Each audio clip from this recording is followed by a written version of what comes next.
Nilikwambia nini kuhusu kuja hapa? Unakaidi maagizo yangu, si ndio? Kwa hiyo mimi kukuonesha hao watu nimefanya makosa. Lakini mimi sijaenda kinyume na maagizo yako. Kwa sababu hata hivyo sijajionyesha. Bali nimejificha tu nikawa namchungulia. Na yote ni kwa sababu nikimuona najisikia kama nimemuona mama yangu.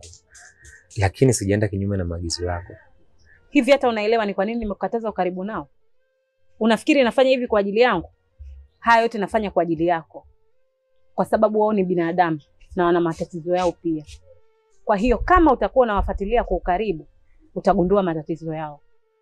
Na kutokana na wewe unaona kama familia yako, ni lazima utataka kuwasaidia. Na hapo tayari utakuwa umeshika mambo mawili kwa wakati mmoja. Hivyo ni lazima